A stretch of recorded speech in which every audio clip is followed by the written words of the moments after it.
All right, good morning, good evening, good afternoon, ladies and gentlemen. Says YouTube. This is Pastor Dow. We are back here with part two of Living Through the Collapse, first-hand information. All right, we're going to go ahead and pick up at number 5 where we left off, all right? Here we go. What should you stockpile? That depends. If you plan to live by theft, all you need is weapons and ammo, and lots of ammo. If not, more food, hygiene items, batteries, accumulators, little trading items like knives, lighters, flints, soap. Also, alcohol of the type that keeps well. The cleanest whiskey is a good trading item. Many people died from insufficient hygiene. Meaning cleanliness is very important because, disease can quickly take over an environment like it. Quickly take over in environments like that. You'll need simple items in great amounts. For an example, garbage bags, lots of them, toilet paper, non-reusable dishes and cups. You'll need lots of them. I know that because we didn't have any at all. As for me, a supply of hygiene items is perhaps more important than food. You can shoot a pigeon. You can plant.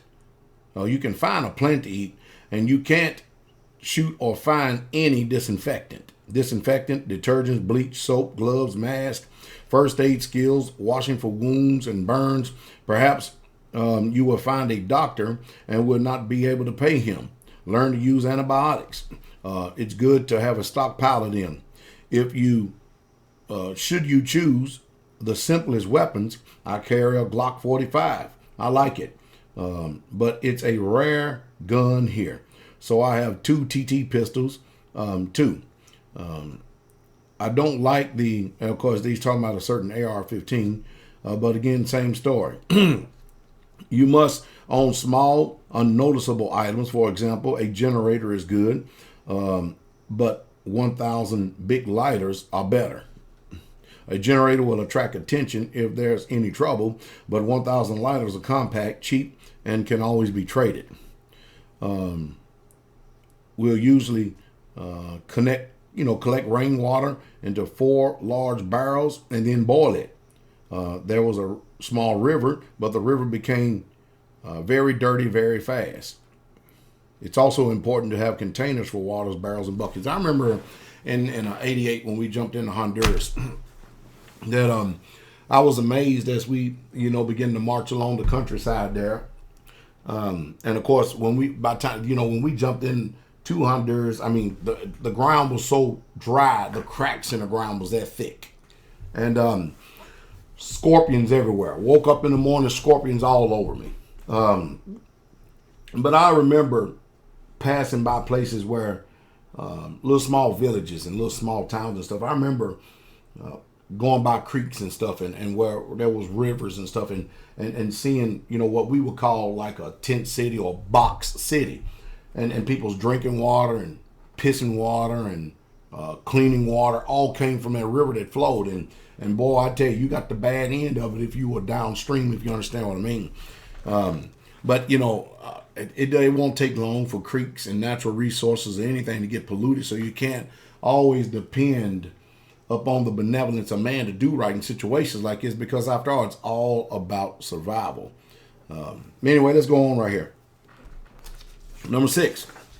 Were gold and silver useful? Yes, I personally traded all the gold in the house for ammunition. Sometimes we got our hands on money, dollars and Deutschmarks. We bought some things for them, but this was rare and prices were astronomical. For an example, a can of beans cost $30 to $40. One can of beans. The local money quickly became worthless. Everything we needed, we traded for through barter. I tell you what, I think about this silver coin right here. Wow. You know what you could buy if you did not prepare? And you could use this for trade and barter. What could you get for this? This big 10-ounce silver coin right here. If you didn't have this on hand, you have nothing to trade or barter with. And even if you had it, you have to learn how to defend it on your person. Man, I tell you. And this is world with human beings. World without rules of law. No police, no force, no nothing. Was salt expensive? Salt now. Yes, but coffee and cigarettes were even more expensive. I had lots of alcohol and traded it without problems. Alcohol consumption grew over 10 times as compared to peacetime. Perhaps today it's more useful to keep a stock of cigarettes, lighters, and batteries. They take up less space. At this time, I was not a survivalist. We had no time to prepare. 7 days before shit hit the fan, the politicians kept repeating it over the TV that everything was going according to plan. There's no reason to be concerned.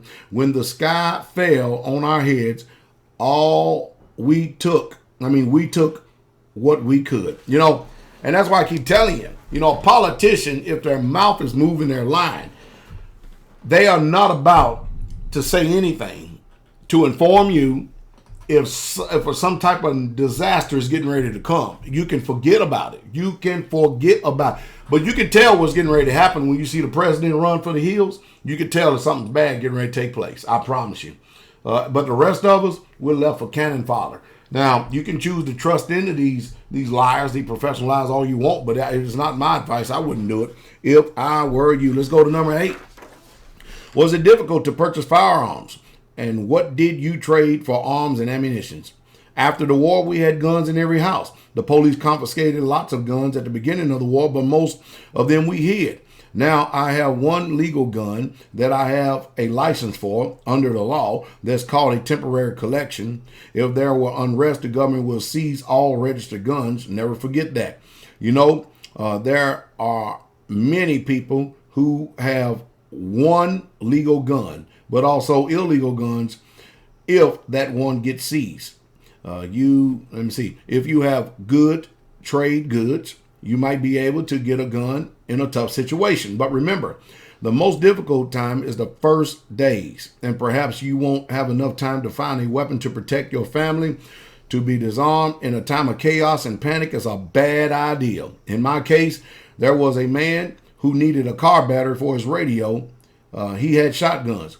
I traded the accumulator for both of them. Sometimes I traded munitions for food, and a few weeks later traded food for munitions. Never did the trade at home, never in great amounts.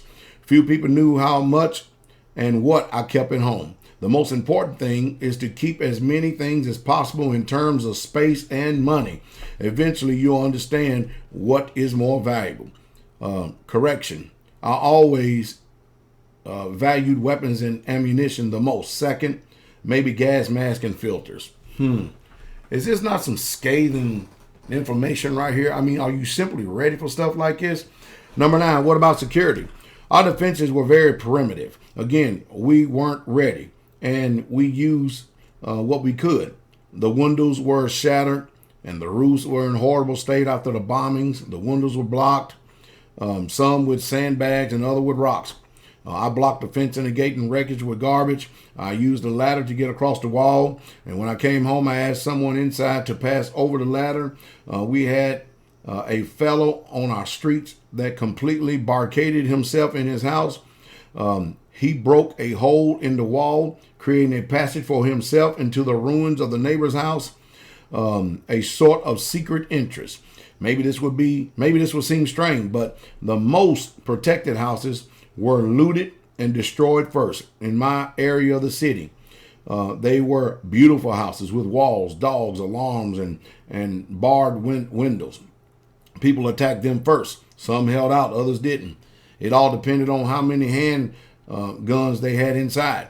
I think defense is very important, but it must be carried out unobstructively. If you are in a city and shit at the fans comes, you will need a simple, non-flashly place with lots of guns and ammo. How much ammo? As much as possible.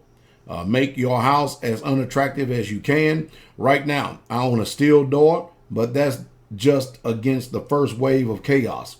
After that passes, I will leave the city to rejoin a larger group of my friends and family. And again, I have to stop right here in mid-article right here because again, it's stating for you and it's showing for you the importance of mutual assistance group. And most of you, you have burned so many bridges with people who could be reliable and dependable for something like this. And you're biting of the fruit of lies, thinking that your family, who is totally unprepared, and all these other people who ever think that nothing like this could ever happen in the good old United States of America, you're in a serious delusion. And so many of you have burned bridges and messed up friendships and relationships of people who actually have honor and duty and integrity in their hearts and will defend not only themselves, but they would even defend your right to live and to exist because they are warriors. And some of you don't have a lick of skill set. And it's just a sad, sad thing. And most of you are sick out there that even if you try to defend something, it wouldn't last too long before you get overran. I tell you what, it sure is good to have a strong defense, but not only that, it's good for you to actually even at times to even train your people what to do in a worst case scenario, whether you be in a church setting or whether you're on the land and then somebody decides or a group decides they were going to come in and open up fire on you. Teach the people how to respond. Teach the people how to react. Let it become second nature. Most people, I'm telling you, we are in a matrix and we are asleep in this country, and it is literally just a shame. Okay, let's go on right here. There were some situations during the war. There's no need for details, but we always had superior firepower and a brick wall on our side. And I just think the other day I had somebody making fun of my block walls. Amazing, isn't it? We also constantly kept someone watching the streets, quality organization and paramount. In case of gang attacks. Sure, you need somebody to be out pulling sentry. Somebody has to be pulling guard to watch for the defense and the better welfare of the group. Shooting was constantly heard in the city. Our perimeter was defended primitively. All the exits were barricaded and had little firing slits. Inside, we had at least 5 family members all ready for battle at any time, and 1 man in the streets hidden in the shelter. We stayed at home through the day to avoid sniper fire. At first, the weak perish, then the rest fight.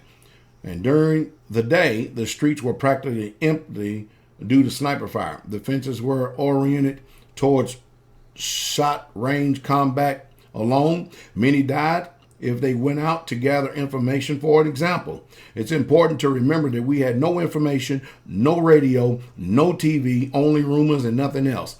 There was no organized army. Every man fought. We had no choice.